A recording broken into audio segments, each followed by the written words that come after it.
Hello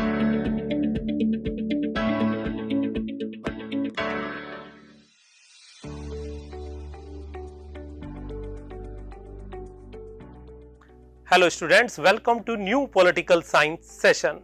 आज हम बात करेंगे एक्सप्लोरिंग ग्लोबल डेमोक्रेटिक वैल्यू में हेल्थ ऑफ ए कंट्री की।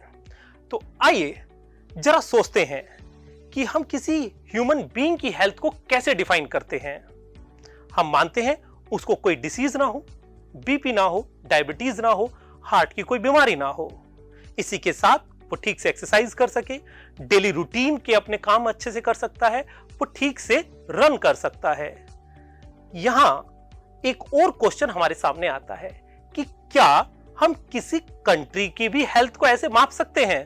तो चलिए आज देखते हैं कि हम क्या किसी कंट्री की हेल्थ को माप सकते हैं या नहीं। किसी भी कंट्री की हेल्थ को मापने के इंडिकेटर्स डिफरेंट होते हैं, क्योंकि एक मल्टीफेसेटेड टॉपिक है। तो आइए एक एक करके उन सभी इंडिकेटर्स की बात करते हैं। सबसे पहले जीडीपी, फिर GDP per capita and GDP growth, उसके बाद Gini index, after that poverty head count, इसके बाद life expectancy at birth and फिर net migration and the lastly happiness indicator. One by one इन सभी इंडिकेटर्स को डिटेल में समझते हैं। First, GDP. जीडीपी से अर्थ होता है कि किसी भी एक सर्टेन टाइम पीरियड में, नॉर्मली एक ईयर में, जब हम मार्केट वैल्यू देखते हैं फिनिश्ड गुड्स की और सर्विस प्रोड्यूस्ड की किसी भी कंट्री में। इसके बाद अब बात करते हैं जीडीपी पर कैपिटा और जीडीपी ग्रोथ की। जहां तक जीडीपी पर कैपिटा की बात है, तो अगर मैं पूरी जीडीपी को डिवाइड कर दूं वहां की पॉपुलेशन से, तो वहां पर जीडीपी पर कैपिटा आ जाती है।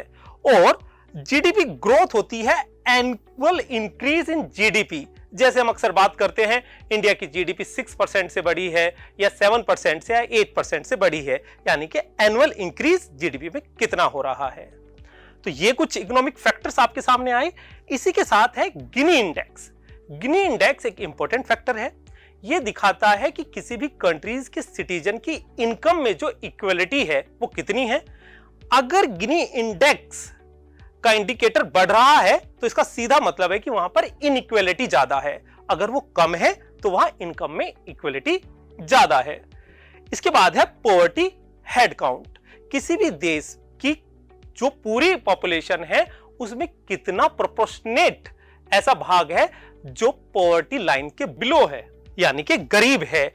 इसको हम 170 रुपीज पर डे को मापदंड से ले लेते हैं कि अगर कोई 170 रुपए पर डे नहीं कमा रहा तो वो पॉवर्टी लाइन से बिलो है। आइए अब बात करते हैं लाइफ एक्सपेक्टेंसी एट बर्थ, कि कोई भी व्यक्ति अगर किसी कंट्री में जन्म ले रहा है तो वो कितने सालों तक जिएगा।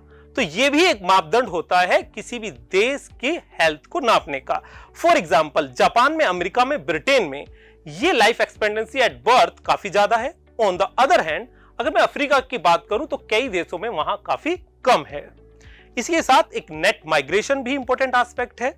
इसमें दरअसल हम देखते हैं नंबर ऑफ इमिग्रेंट्स, यानी कि जो ऐसे लोग जो उस देश में आए, और एमिग्रेंट्स यानी कि पीपल जो उस देश से कहीं गए, उनका एक डिफरेंस हमें पता चलता है कि वो डिफरेंस कितना है। तो वो नेट माइग्रेशन से सूचित होता है। यह भी किसी कंट्री की हेल्थ का एक इंडिकेटर होता है। इसी के साथ एक हैप्पीनेस इंडिकेटर, कि उस कंट्री के जो लोग हैं, सिटीजन्स हैं, वो कितना सेटिस्फाई हैं उस देश की सेवाओं से, सर्विसेज से, वहां की कंडीशंस कैसी हैं, क्वालिटी ऑफ लाइफ कैसी है। इन सभी मापदंडों के आधार पर अगर हम 3 कंट्रीज का, सऊदी अरेबिया, इंडिया और स्विट्जरलैंड का इंडिकेटर्स के तहत अलग अलग तौर पर एक हालात देख सकते हैं कि उनकी हेल्थ कैसी है। आप देख पा रहे होंगे स्विट्जरलैंड कहीं ज्यादा बेटर स्थिति में है। तो ये इंडिकेटर्स हमें बताते हैं किसी भी कंट्री की हेल्थ कैसी है। लेकिन कई अन्य एस्पेक्ट्स भी होते हैं किसी कंट्री की हेल्थ को जानने के। उन्हीं में से एक होता है HDI, ह्यूमन डेवलपमेंट इंडेक्स। इसमें हम देखते हैं life expectancy index, education index और GNI इंडेक्स। GNI के तहत हम देखते हैं कि वहां एक स्टैंडर्ड लिविंग कैसी है इनकम के मामले में। एजुकेशन इंडेक्स के माध्यम से देखते हैं कि वहां एक्सपेक्टेड इयर्स ऑफ स्कूलिंग कितनी है, यानी कि नॉलेज का क्या स्तर है उस पर्टिकुलर कंट्री में। और लाइफ एक्सपेक्टेंसी के तहत हम देखते हैं कि वहां पर लॉन्ग एंड हेल्दी लाइफ की क्या स्थिति है।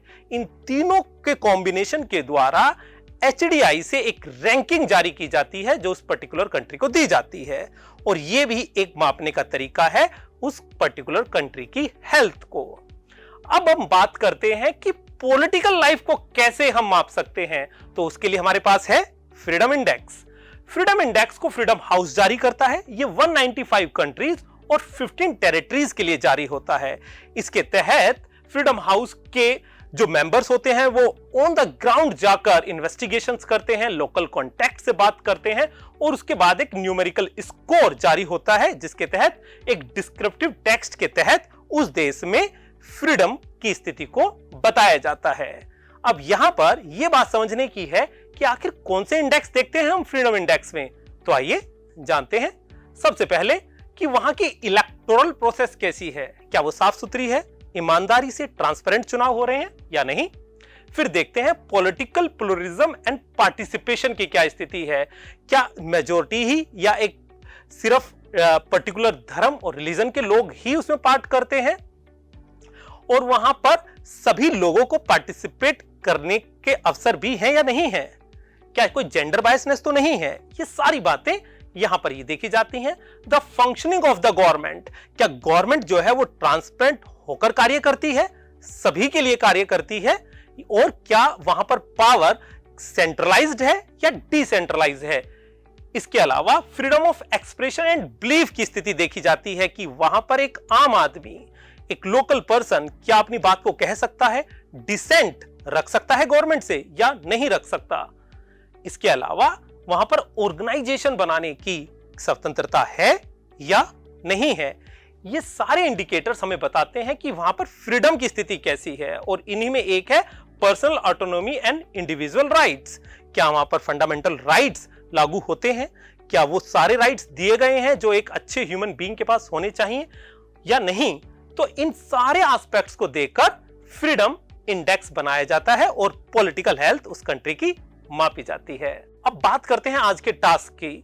आप इन्हीं इंडिकेटर्स का इस्तेमाल करते हुए इंडिया, सऊदी अरेबिया और स्विट्जरलैंड में इनके इंप्लीकेशंस को देखेंगे, और ये देखेंगे वहां के सिटीजन्स की लाइफ पर इनका क्या प्रभाव पड़ता है।